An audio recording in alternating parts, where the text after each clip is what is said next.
and I was actually chatting with the landowner at one point. I'd met someone else on our team, one of the other co-founders, Jenna, and another of the co-founders, Josh. And both at different times had actually mentioned medicine to me. And so the journey of medicine, actually, the name came through Ben Christie, another one of the founders.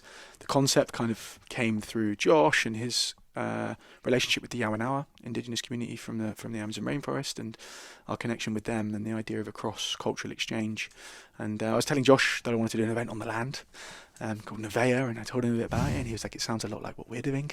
There's a lot of similarities, maybe there's collaboration. And so yeah, I kind of met and joined the team before the first one happened, that at the start of that year. No, yeah, the start of that year, and we went through a visioning process and lots of constellation work, and there was 9 of us at the time. A few less now, people have moved a bit, but yeah, it was such a beautiful vision, and it was so aligned with what I wanted to do, and it was an honour to be invited, you know, being quite a lot younger than the rest of the team, but this idea of creating a platform for these communities, these voices, this wisdom that these indigenous and wisdom carriers and elders of these traditions hold, and bringing that to Western society and being a bridge between the two. And also, again, being a bridge for those that haven't really stepped into this world and this work to explore it. And at the heart of it was really to give back, you know, giving back to the natural world in this way, which is inevitable and somewhat indirect, but permeating that energy through the community, but also giving back financially to these communities. And so we're a complete non-profit, we're a community interest company, and you know, we aim to and do give all of our profits to these communities. And so this year is actually our first year of making some profit. We've done lots of little events over the years and fundraisers that have gone that way, but our 4th year of a proper festival, and we've given back a really good amount of money. It's going to be £25,000 from this festival, which feels really amazing. It feels like we're finally there. The prayer has finally landed, and so yeah, it's a really exciting journey now of like the festival maturing and the team working together. In a better way. There's a lot of interpersonal dynamics and medicine that comes through for us, and it's a really exciting chapter. And so yeah, it's a prayer, really. The festival, just to close that, it's kind of combining the logistics and operations and I guess format of a festival with a ceremony and a prayer. And we've always said that the festival is like the exclamation mark at the end of the prayer. And it's like, how do we continue that prayer throughout the year? How do we maintain that momentum and imbue that sense of interconnectedness and honouring of the earth and these traditions in our life throughout the rest of the year? And so we're kind of in the wider ecosystem conversations now about how we continue that. Mm-hmm. What's the most challenging aspect of it all?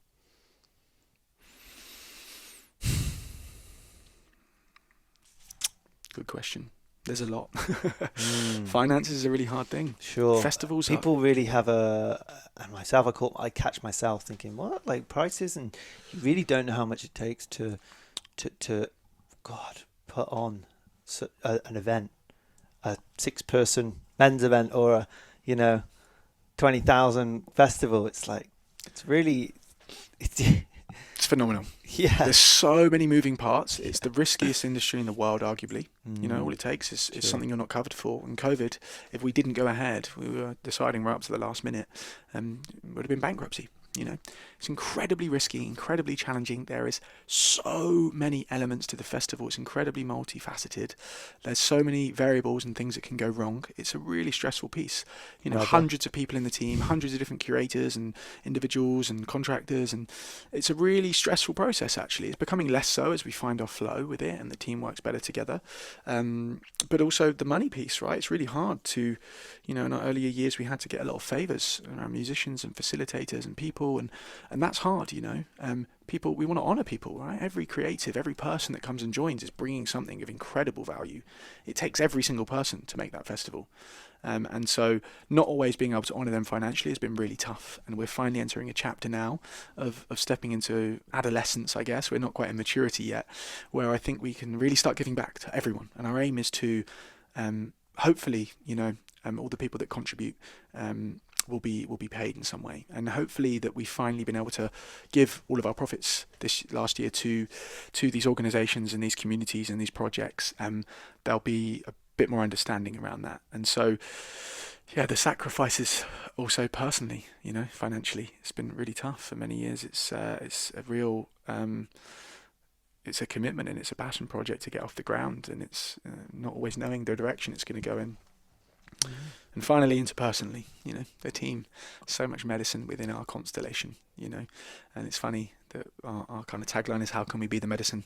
And we always have to come back to that in our group and be like, there's medicine in this process and in this difficulty, whatever it may be, and always remembering that we're on that inquiry.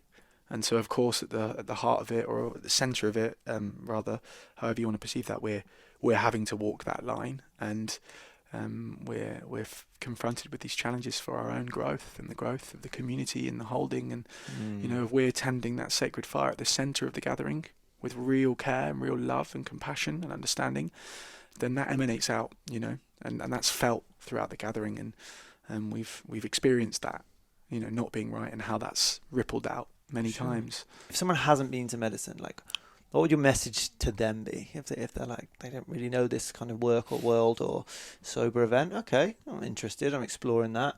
Like, what does that look like, and why should people just feel into it and be, what can generate their curiosity about it more? Like, speak to it from that place.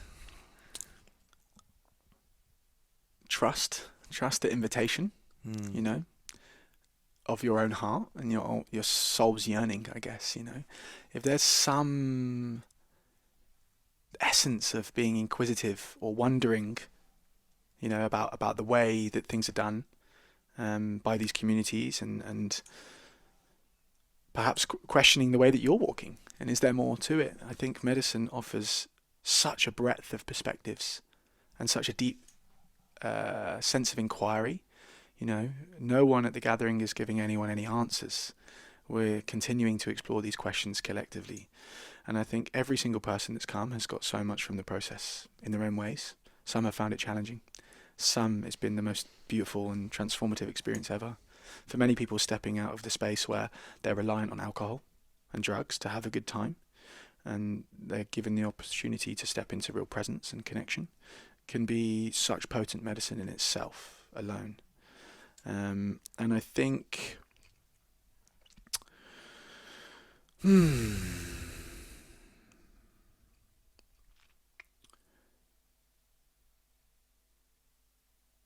for a lot of people it's the fear of being other, the fear of not fitting into what someone that goes to medicine should be, and it's what I hear a lot. It's not quite my thing.